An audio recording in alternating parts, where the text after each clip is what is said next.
This is the post box that we're going to make out of fused glass. So before you start, just check that you've got all the pieces that you need. You've got the main red piece of glass for the main part of the post box. You've got two black pieces, a white piece, and then there's a small black piece for the hole in the letterbox. You've got a piece of wire, and then you've got, this is called a decal. It's got the cypher on it and the name of the school. You also need some PVA glue, a glue spreader, and some water. And you've also got a box. So the first thing I'm going to do is make up my box. So if you start with your box with the writing facing upwards so that you can see it, and then if you just gently, you can see the crease lines on the box, just gently fold it where the crease lines are.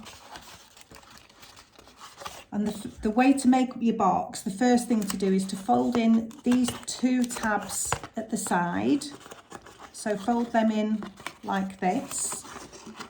Fold over one of the sides of the box, and then I'm going to slot this tab into that slot there. And I'm trying to make sure that this is nice and neat as well. And then I'm going to do the same thing on the other side. So fold in those two side pieces and then fold over the side and slot the tab into that little hole there. And then if I just fold in these two tabs on the side of the lid and the two tabs at the top there, then when I come to close my box, those two tabs will go on the inside of the box and these tabs will slot into there.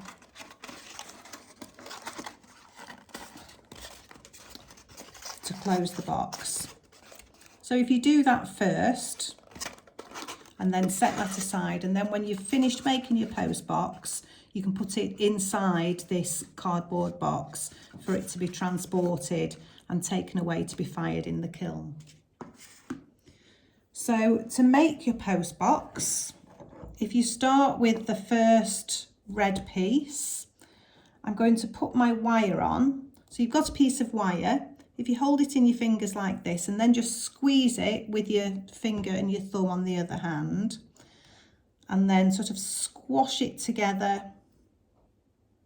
So that's the sort of shape that you want. What you don't want to do is cross those wires over. If you cross them over or twist them like this, it's too bulky. And when it goes in the kiln, the glass can actually jump about in the kiln. So if this wire is too bulky, the piece of glass that it's going underneath could jump off in the kiln. So this is the loop that's going to hang the post box up at the top here. So I'm going to place it there. It doesn't matter which way round your pieces of glass are. These pieces of glass have already been in the kiln, they've already been fired once, so the edges are not sharp, but it is glass, so be very careful with it. If you drop this on the floor, it could break because it is glass, so just handle it very carefully.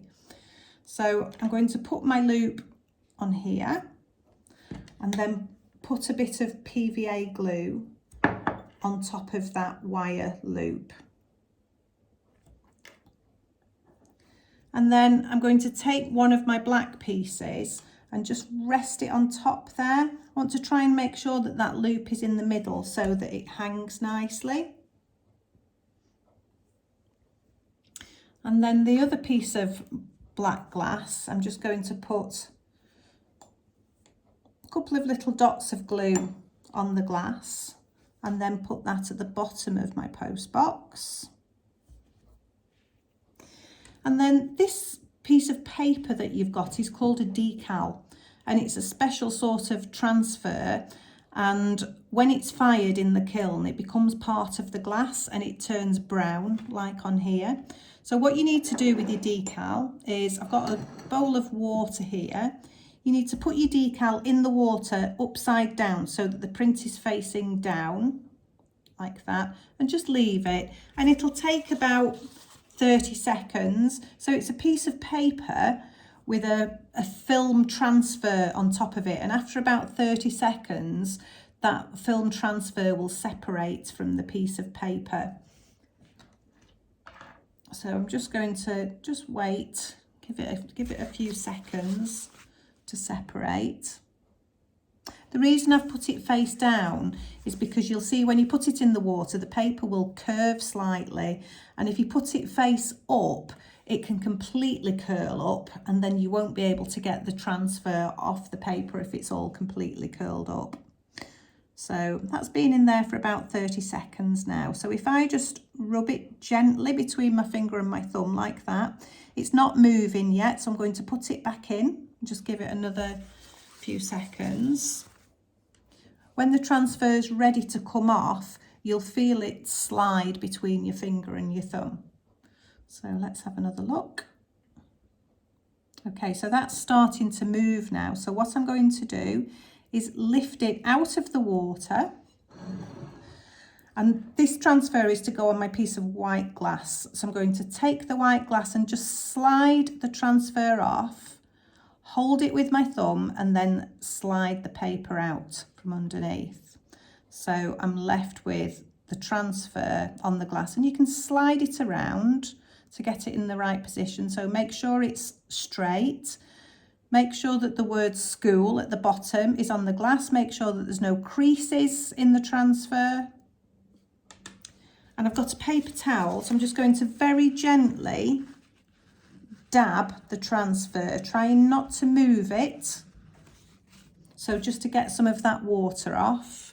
Make sure it's dry on the back as well, otherwise the PVA won't stick if it's wet on the back. So I'm just making sure it's nice and straight. I'm going to put a little dot of PVA on the back and then put that on my post box. So making sure it's nice and straight. And then I've got a small strip of black glass. So if I put a tiny bit of PVA on there and then position that. So you can still slide these around for a minute while the glue is still wet. So make sure everything's in the right position. And then I need to leave that to dry, and it might take about half an hour for that to dry. So you just need to leave it, don't touch it. And then once it's dry, you can put it inside your box. Only when it's completely dry. Don't close your box until your post box is completely dry. So I would then close the box and write your name and your class on the front of the box. So when they're all returned to school, you'll get back the post box that you made.